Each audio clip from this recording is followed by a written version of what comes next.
नमस्कार, मैं हूं आपके साथ अंकिता पाल। शुरुआत करते हैं बुलेटिन की। देहरादून में पॉलिटेक्निक संस्थानों के मेधावी छात्र छात्राओं को द्वितीय प्रतिभा अलंकरण समारोह में सम्मानित किया गया। आपको बता दें कि प्रदेश के राज्यपाल ने भी कार्यक्रम में शिरकत की। राज्यपाल गुरमीत सिंह और तकनीकी शिक्षा मंत्री सुबोध उनियाल ने, और इस दौरान सभी प्रतिभावान छात्र छात्राओं और शिक्षकों को सम्मानित किया गया। आपको बता दें कि इस दौरान 36 छात्रों को और 7 शिक्षकों को सम्मान दिया गया। वहीं राज्यपाल ने कहा कि उन्हें बहुत खुशी होती है जब इस तरह से छात्र छात्राएं अपने संस्थानों के साथ में राज्य का नाम रोशन करते हैं, और उन्हें उम्मीद भी है कि ये छात्र और छात्राएं आने वाले समय में देश का भविष्य बनेंगे। वहीं तकनीकी शिक्षा मंत्री सुबोध उनियाल ने भी कहा कि पॉलिटेक्निक संस्थान ये प्रयास करेगा कि उनके संस्थान का बच्चा अच्छे नंबर लेकर आए, जो तकनीकी के क्षेत्र में एक बहुत बड़ा बदलाव पॉलिटेक्निक में देखने को मिलेगा।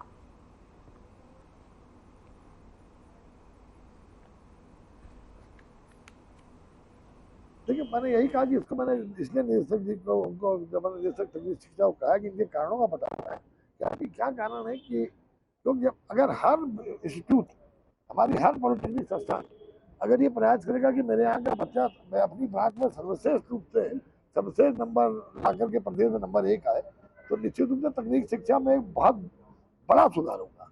और उस सुधार की आवश्यकता है, इसीलिए हमारा प्रयास ये रहेगा कि ज़्यादा से, इसीलिए मैंने जैसे आपको बताया कि आज डिजिटल इंडिया का जो प्रधानमंत्री जी की एक सोच है, उसके अनुरूप हम लोग लगातार अपने पॉलिटेक्निक्स को उनकी अवस्थापना सुविधाएं देने के साथ साथ डिजिटल लेबोरेटरी और डिजिटल लाइब्रेरी दोनों को हम उनको उपलब्ध करा रहे हैं। और तकरीबन विगत वर्ष हमने 25 पॉलिटेक्निक्स को इसमें जोड़ा है, और इस बाकी 49 पॉलिटेक्निक्स को पाइपलाइन उनकी प्रक्रिया थी, ऑलमोस्ट सारी अवधारणाएं पूरी हो गई है। आज दूसरा प्रतिभा अलंकरण समारोह हुआ और अत्यंत खुशी हुई, क्योंकि जिस परिवार के अंदर में अपनी उत्कृष्टता, सफलता और एक्सीलेंस को सेलिब्रेट किया जाता है, वो परिवार सदा ही सुखी रहता है और बहुत ही अच्छे रिजल्ट लाते हैं। आज का जो इवेंट था, सच कहूँ तो प्रतिभा की पूजा की है, लेकिन उससे भी ज़्यादा आज हमने टेक्नोलॉजी को, पॉलिटेक्निक्स को और हमारे टेक्निकल एजुकेशन को एक बहुत बड़ी प्रायोरिटी। उत्तराखंड में जेंडर आधारित बजट को लेकर प्रदेश सरकार की कवायद तेज है, और इसी के तहत कैबिनेट मंत्री प्रेमचंद अग्रवाल की अध्यक्षता में सभी विभागों की 2 दिवसीय सेमिनार का आयोजन किया गया।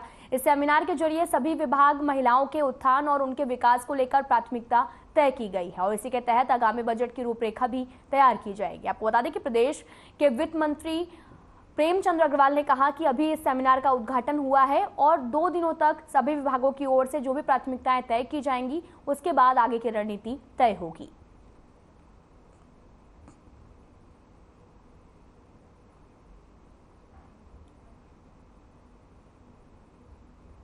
देखिए, वैसे तो आप जानते हैं 2007-8 से हम लोग जेंडर बजट प्रस्तुत करते हैं, लेकिन जो पर्याप्त कहना चाहिए, संतोषजनक कहना चाहिए, उस नाते कहीं ना कहीं हमें अभी भी उसमें आवश्यकता है कि उसमें और सुधार लाएं। और महिला सशक्तिकरण, जिसकी हम अक्सर बात करते हैं, आधी आबादी आज महिलाओं की है। विभिन्न क्षेत्रों में आज भी महिलाएं कुछ मामलों में बहुत आगे भी हैं, काम भी अच्छा करती हैं। ऐसे में हमारी देश की सरकार, माननीय मोदी जी सरकार, यहाँ दामी जी सरकार, समावेशी विकास की हम लोग बात करते हैं, तो उसमें जेंडर बजट में क्या हम प्रावधान कर सकते हैं, कैसे हम और अच्छा सुधार ला सकते हैं, उसके लिए 2 दिवसीय ये कार्यशाला यहाँ आज आयोजित की गई है। मैंने कहा है अपने तमाम अधिकारियों से कि सब लोग यहाँ जो 2 दिन के कार्यशाला के अंदर जो अच्छे सुझाव आएंगे उनको नोट करें, कैसे उसको हम इम्प्लीमेंट करेंगे, ये उसमें हम लोग सुनिश्चित करें। देहरादून में कांग्रेस ने प्रेस वार्ता की और राज्य और केंद्र सरकार पर तगड़ा हमला भी बोला है।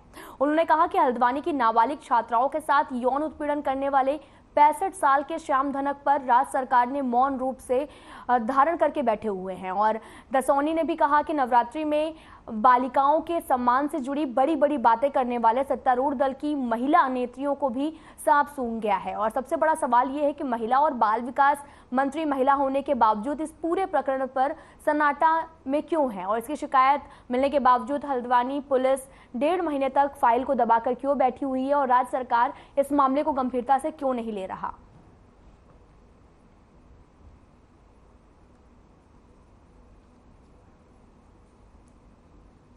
देखिए, देश और प्रदेश के बहुत ही गंभीर और महत्वपूर्ण इशू थे जिनको आप सबके सामने उजागर करना बहुत ही जरूरी था। पहला मामला है हल्द्वानी के श्याम धनिक का, जो कि एक दृष्टिबाधित संस्था के संस्थापक हैं। 113 बच्चे वहां पर पढ़ते हैं और सभी की उम्र 18 वर्ष से कम है। वहां विकलांग बच्चे पढ़ते हैं, कुछ मूक बधिर हैं, कुछ दृष्टिबाधित हैं और रसूखदार लोगों के साथ इसके गहरे संबंध हैं। श्याम धनिक, जो कि 65 साल का एक बुजुर्ग है, वो कई वर्षों से दृष्टिबाधित छात्रों के साथ यौन उत्पीड़न कर रहा था, लेकिन उसके ऊपर कार्रवाई नहीं हो रही थी। अफसर गहरी कुंभकर्ण की नींद में सोए हुए थे। एक बच्ची ने साहस जुटाया जिसके साथ दुराचार श्याम धनिक ने किया। उसने पत्र लिखा पुलिस विभाग को और उसमें 2 अपनी सहेलियों के नाम भी उसने लिखे, लेकिन पुलिस विभाग को 1.5 महीना लग गया श्याम धनिक की धर दबोच करने में।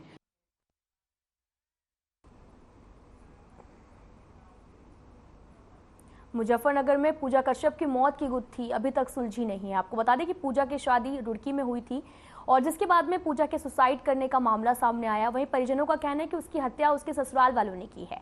परिजनों ने कहा कि जो लोग सलाखों के पीछे होने चाहिए वे हत्यारे आज खुलेआम घूम रहे हैं और अब इंसाफ के लिए हमें दर दर की ठोकरें खानी पड़ रही।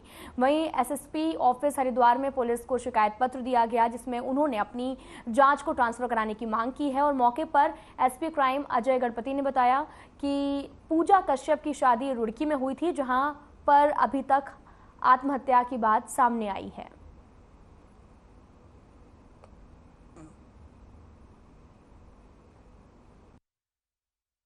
कंप्लेंट हमें प्राप्त हुई थी जिसमें पूजा कश्यप नाम की लड़की ने 3 अक्टूबर को अपने ससुराल में सुसाइड कर लिया। तो जिसके बाद कंप्लेंट प्राप्त होने पे हमने इसमें मुकदमा कर लिया है, जिसमें विवेचना सीओ रुड़की कर रही थी। तो विवेचना से उनके परिवार वाले जो है वो अनसेटिस्फाइड थे, तो आके इन्होंने आज एक रिप्रेजेंटेशन दिया था। विवेचना उसकी चल रही है। मुजफ्फरनगर से ये अंबर तराव पे लड़की भी आई थी हमारी और ये 27 जून में, अभी 2023 27 जून में शादी हुई थी। इस लड़की का इन्होंने कत्ल कर दिया 3 जून में 3 सितंबर को, और कत्ल करने के बाद सूचना भी नहीं दी। फिर ये लड़के जो है इनकी ससुरे ने फ़ोन करा इनके करने के बाद दोबारा कि लड़की ने जो है आत्महत्या कर ली।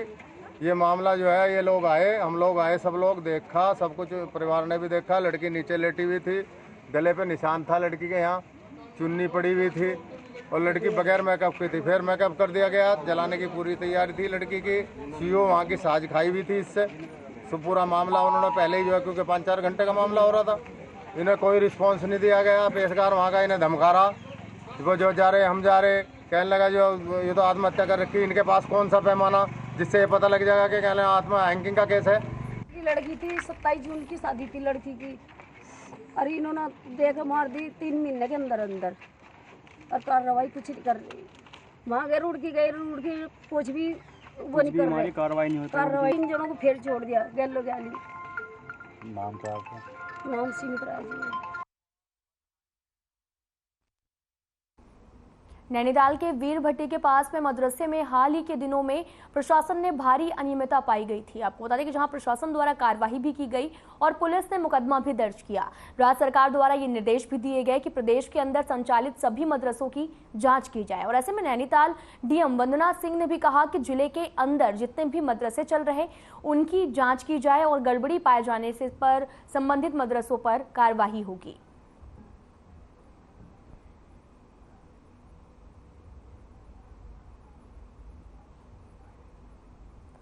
राज्य सरकार की ओर से एक निर्देश प्राप्त हुए हैं वीर भट्टी में मदरसे वाला जो इशू आया था सामने, उसके बाद कि सभी जगह जहां इस तरह के संस्थान चल रहे हैं वहां उनके पंजीकरण के विषय में अन्य जो अनियमितताएं होती हैं उनके विषय में जांच कराई जाए और सभी जगह ये इंश्योर करा जाए कि बच्चों के स्वास्थ्य पर जो है किसी प्रकार का समझौता ना हो, उनके शिक्षा में किसी प्रकार का समझौता ना हो, और साथ ही जो पंजीकरण के मानक हैं या अन्य जो नियम राज्य सरकार की ओर से इस तरह की संस्थाओं के लिए निर्धारित किए गए हैं।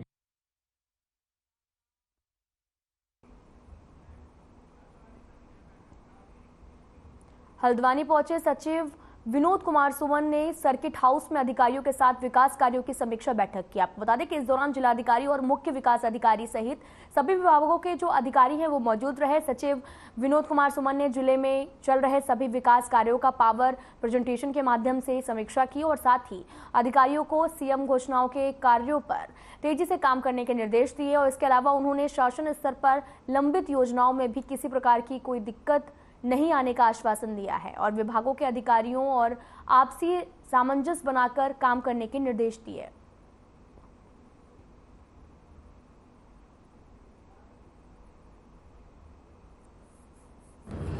ये समीक्षा जो हम लोग कर रहे हैं, हर एक सचिव जिलों में जाके हर एक महीने अलग अलग जिलों में समीक्षा कर रहे हैं और जिले में जो काम चल रहे हैं उसमें देख रहे हैं कि क्या गतिरोध है, क्या दिक्कतें हैं, कहाँ पे काम नहीं हो पा रहा है, क्यों नहीं हो पा रहा है, क्या शासन स्तर से कोई इसमें इंटरफेयर करने की आवश्यकता है। अगर है तो शासन स्तर पर हम लोग मामले को उठाएंगे और वहाँ से समाधान कराएंगे।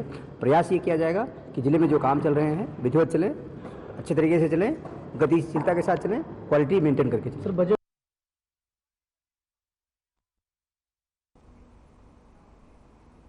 खटीमा रोड पर आवारा पशुओं की वजह से आए दिन हादसे होते रहते हैं। ताजा मामला टनकपुर बनबासा राजमार्ग पर एक स्कूटी सवार दंपति हादसे का शिकार हो गया। गनीमत ये रही कि मौके पर पुलिस मौजूद थी। घायलों को नजदीक अस्पताल में भर्ती कराया गया। हादसे में शिकार हुए पंकज जोशी और उनकी पत्नी पूजा जोशी का इलाज अस्पताल में चल रहा है।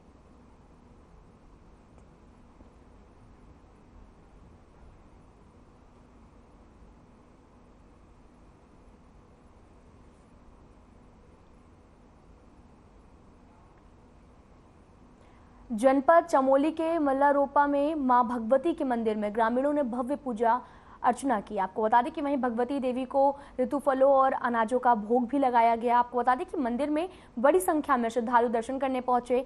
ग्रामीण देवेंद्र और पंकज ने भी कहा कि संपूर्ण ग्रामवासियों द्वारा ये पूजा अर्चना विश्व सुख शांति के लिए की जा रही है और नवरात्रि में मां दुर्गा के प्रथम स्वरूप मां शैलपुत्री की पूजा की जाती है और हिमालय की पुत्री होने के कारण माता रानी को शैलपुत्री कहा जाता है और धार्मिक मान्यताओं के अनुसार मां शैलपुत्री की पूजा अर्चना करने से मान सम्मान में वृद्धि होती है और उत्तम सेहत भी प्राप्त होती है।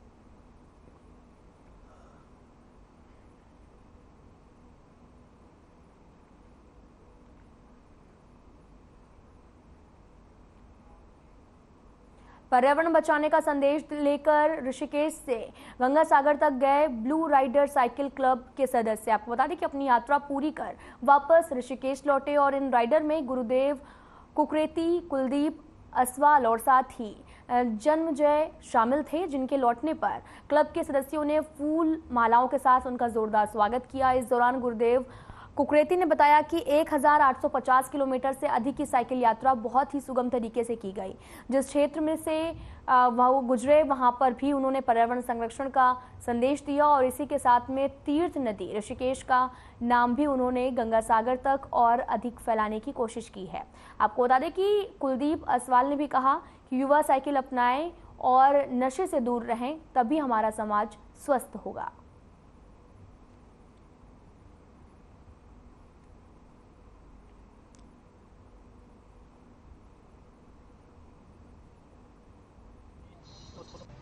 बहुत बहुत धन्यवाद आप सभी लोगों का जो ऋषिकेश से लेके केदारनाथ, गंगोत्री और गंगा सागर तक जिन्होंने अपनी यात्रा पूर्ण की है और ब्लू राइडर का नाम भी आगे बढ़ाया है और एक संदेश दिया है युवाओं को कि आप नशे से दूर रहें। और आज जिस तरीके से ब्लू राइडर जो पर्यावरण संरक्षण के लिए, जो पर्यावरण में जो आज पोल्यूशन है, पोल्यूशन मुक्त के लिए जो ब्लू राइडर के हमारे सदस्य काम कर रहे हैं। मेरा इतना साथ दिया इस सफ़र में, गंगा सागर की यात्रा करने में मेरा अनुभव बहुत अच्छा रहा। बहुत अच्छे लोग मिले मेरे को और बहुत अच्छे से मैंने वहाँ दर्शन किए और कोई दिक्कत मुझे रास्ते में नहीं आई। और नितिन भाई हमारा जो कोबरा कमांडो है बिहार गया में, उन्होंने मेरा बहुत साथ दिया। उनके पूरे बटालियन ने मेरे को बहुत सम्मान दिया। ये मैसेज देना चाहता हूँ सबको कि सब जो मेरे यंगस्टर्स हैं उनके लिए मतलब जो भी नशा करते हैं नशा मुक्त रहें और फिटनेस बना के रखें और हमारे भारत को और अच्छा साइकिलिस्ट में और अच्छा स्पोर्ट्स में भी और अच्छा करके दिखाएं। बहुत बहुत धन्यवाद आप सभी लोगों का जो हम यहाँ पे आए, हम सबका उत्साहवर्धन करने के लिए। हमने रुद्रपुर में सड़क का निर्माण कार्य शुरू होने पर जनता में खुशी की लहर है। बीते दिनों ट्रांजिट कैंप की मुख्य सड़क पर कांग्रेसियों ने भी सड़क न बनने पर बरसात के मौसम में धान लगाकर अपना विरोध दर्ज कराया था। आपको बता दें कि जिसमें कांग्रेस कार्यकर्ताओं ने बताया था कि रुद्रपुर में अधिकांश सड़कें और नालियां टूटी हुई हैं। सड़क निर्माण कार्य को लेकर लोगों और स्कूली छात्र छात्राओं को मां दुर्गा का रूप देकर एक सुंदर झांकी का शुभारंभ किया है।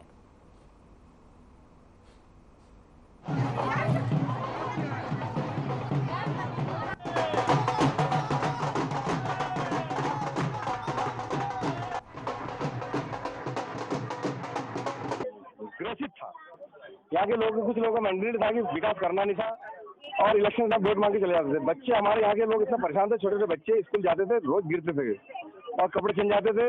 इनके पेरेंट्स भी बहुत परेशान थे। हम जनप्रतिनिधि कई बार शिकायत करने जाते थे, कई विभागों में गए मगर नहीं बनता था। हम जब दुर्गा पूजा कमेटी बनने के बाद हम लोग प्रथम बार जब मेयर साहब के पास गए कि हमें दुर्गा पूजा से पहले सड़क का निर्माण होना चाहिए। फैक्ट्री के बाद रोड बन रहा है क्योंकि टाइम के लोगों का मांग था। 10 साल हमारे राजकुमार जी विधायक रहे, उसके बाद मेयर भी विधायक के और भाजपा के रहे, लेकिन दूसरे टाइम की तरफ ध्यान नहीं दिया और ये रोड का जो जनता का मांग था उसे पूरा नहीं किया। अब एक हफ्ते से रोड बनना शुरू हुआ, तो लोगों की जो मांग था वो मांग पूरा हुआ, लोग बहुत खुश है। आज हमारे वर्तमान में जो हमारे मेयर है रामपाल जी, इनको बुला के इनका स्वागत किया जा रहा है। हमारे ट्रांजिट कैंप का प्यार है क्योंकि ये रोड बहुत दिन से प्रतीक्षित थी और ये वो रोड है जो मुझे लग रहा है उत्तराखंड की सबसे व्यस्ततम रोडों में से एक। तो ये नहीं बन पा रही थी, बजट की थोड़ी दिक्कत थी। अब हम लोगों ने व्यवस्था कर दी है और उसका उद्घाटन और ये शुरू हो गई है।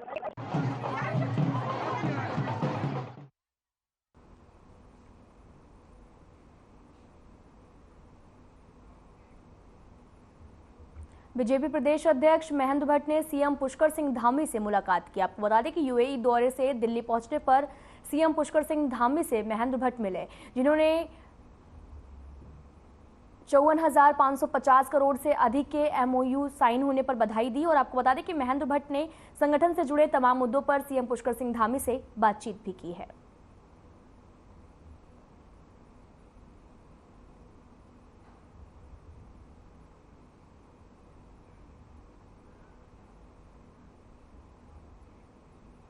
नगर निगम के वार्डों में स्वच्छता समितियों के माध्यम से कार्य कर रहे 998 कर्मचारियों की नियुक्ति पर नगर निगम प्रशासन ने भी जांच शुरू कर दी है और इन्हें 4.5 साल पहले नगर निगम ने वार्डवार पर तैनात किया था। और आपको बता दें कि राष्ट्रीय सफाई कर्मचारी आयोग ने इन कर्मचारियों को नगद में वेतन देने और पीएफ कटौती नहीं करने पर नगर निगम से विस्तृत रिपोर्ट भी मांगी थी और इस पर नगर निगम ने भी कर्मचारियों का रिकॉर्ड खंगालना शुरू कर दिया है।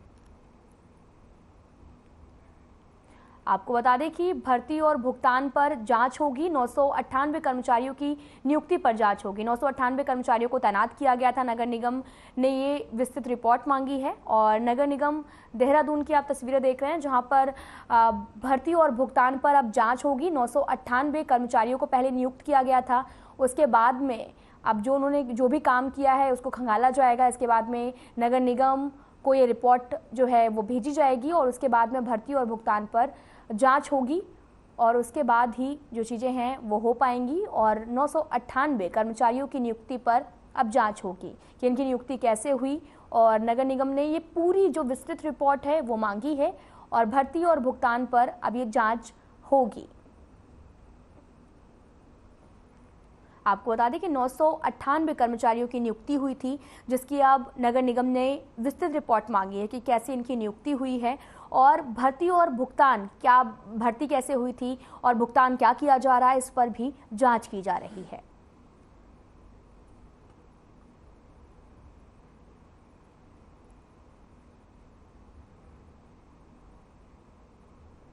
एसटीएफ ने फर्जी दस्तावेज बनाने वाले गिरोह का पर्दाफाश किया है। आपको बता दें कि कुछ दिनों पहले जम्मू कश्मीर पुलिस ने रामबन जिले में 34 किलोग्राम हेरोइन के साथ में एक नार्को आतंकी मॉड्यूल का भंडाफोड़ किया था और ऐसे में पुलिस पूछताछ में भी सामने आया था कि बरामद की गई कोकीन सीमा पार से लाई जा रही थी और पकड़े गए तस्कर तलाशी नार्को का जो वहां पर चेकिंग है उसे बचने के लिए फर्जी कागजात और फर्जी नंबर प्लेटों का इस्तेमाल भी किया गया था। फर्जी दस्तावेज बनाने वाले गिरोह के तार उत्तराखंड से भी जुड़े हुए हैं। और आपको बता दें कि जम्मू कश्मीर पुलिस ने इसकी जानकारी उत्तराखंड एसटीएफ को दी है और जिसके बाद एसटीएफ ने जम्मू कश्मीर पुलिस के साथ एक ज्वाइंट ऑपरेशन चलाकर फर्जी दस्तावेज बनाने वाले 2 आरोपियों को उधम सिंह नगर जिले से गिरफ्तार किया। और मामले में जानकारी देते हुए एसटीएफ के एसएसपी आयुष अग्रवाल ने बताया कि आरोपी एक प्रिंटिंग प्रेस चलाते थे जिसकी आड़ में वे फर्जी दस्तावेज बनाने का काम करते थे।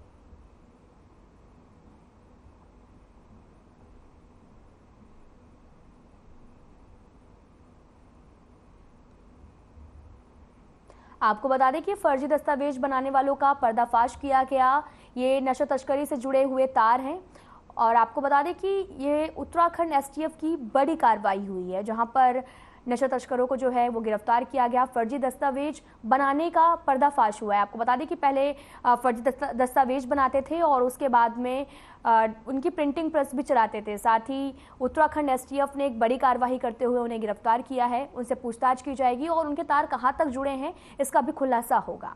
फर्जी दस्तावेज बनाने वालों का पर्दाफाश हुआ है और नशा तस्करी से भी इनके जो तार हैं वो जुड़े हुए हैं। नशा तस्करी में भी शामिल थे, साथ ही प्रिंटिंग प्रेस भी चलाते थे। फर्जी दस्तावेजों पर जो फर्जी दस्तावेज हैं उनको तैयार करते थे। उनका पर्दाफाश एसटीएफ टीम ने किया है।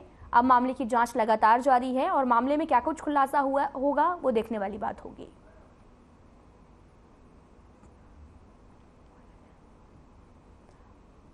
आपको बता दें कि जम्मू कश्मीर में रामबन डिस्ट्रिक्ट की पुलिस के द्वारा कुछ समय पूर्व एक बड़े नार्को टेरर मॉड्यूल को बस्ट किया गया था जिसमें कि 35 केजी लगभग हेरोइन थी जो कि इन्वेस्टिगेशन में आया था कि कहीं ना कहीं सीमा पार से वो लाई जा रही थी। तो इस संबंध में वहाँ पर एनडीपीएस और यूएपीए एक्ट के अंतर्गत केस रजिस्टर किया गया था और कुछ लोगों को वहाँ पर अरेस्ट किया गया था। तो इस दौरान ही इन्वेस्टिगेशन के दौरान ही सामने आया कि जो व्हीकल्स यूज़ किए जा रहे थे और जो लोग इसको कैरी कर रहे थे उनके जो आई कार्ड्स थे वो सारे ही फोर्स थे। उनसे इंटरोगेशन में सामने आया कि ये जो डॉक्यूमेंट्स हैं और जो नंबर प्लेट्स हैं ये रुद्रपुर उधम सिंह नगर से इनको सप्लाई किए गए हैं। तो उसमें उस सूचना पर उत्तराखंड एसटीएफ ने आगे काम करते हुए इसको डेवलप किया और फिर कल शाम को जम्मू कश्मीर पुलिस के साथ एक जॉइंट ऑपरेशन करके जो ये पूरा नेटवर्क चल रहा था इसको बस्ट किया है।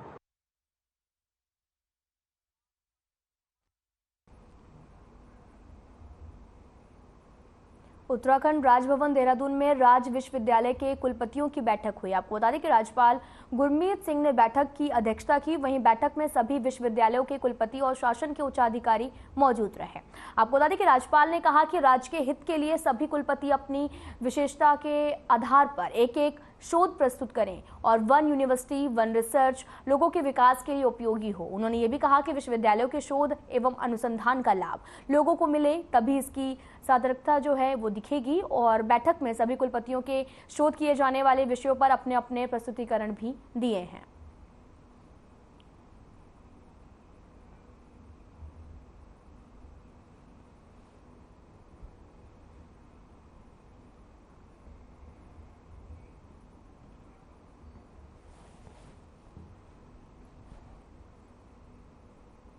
डीएवी पीजी कॉलेज देहरादून के पीछे की दीवार का हिस्सा गिरने से वहां से पैदल गुजर रही युवती की मौके पर ही मौत हो गई, जबकि दूसरा व्यक्ति घायल हो गया जिसको इलाज के लिए अस्पताल में भर्ती कराया गया।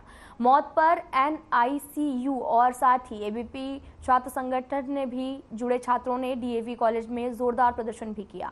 छात्रों ने प्राचार्य कार्यालय और मुख्य गेट के आगे नारेबाजी करते हुए प्राचार्य से इस्तीफे देने की मांग भी की है। और आपको बता दें कि प्रदर्शनकारियों ने भी कहा कि करीब 1.5 महीने पहले ही कॉलेज प्रशासन को दीवार की हालत के बारे में बताया गया था। दीवार हादसे का कारण न बने इसके लिए भी छात्र समय पर रहते उसकी मरम्मत कराने की मांग भी कर रहे थे, लेकिन कॉलेज प्रशासन ने छात्रों की मांगों को अनदेखा कर दिया और अब कॉलेज प्रशासन की घोर लापरवाही की वजह से लड़की की मौत हो गई है। छात्रों ने चेतावनी देते हुए कहा कि प्राचार्य की ओर से इस्तीफा नहीं दिया गया तो वे उग्र आंदोलन भी करेंगे।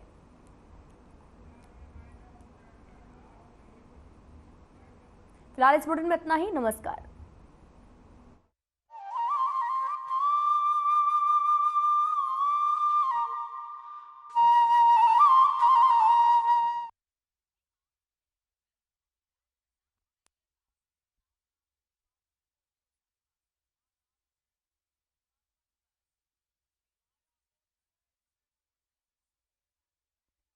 Samsung Galaxy A04 mobile phone मिला है। बीलिप यूके ऐप पे मैंने अपने बिल्स अपलोड करे थे, पर मैंने सिर्फ 3 बिल्स अपलोड करे थे और मुझे 3 में ही इतना अच्छा स्मार्टफोन मिल गया। तो एक्साइटमेंट ही अलग है, काफ़ी खुश हूँ मैं आज कि मुझे गवर्नमेंट की तरफ से ये फ़ोन मिला। जिस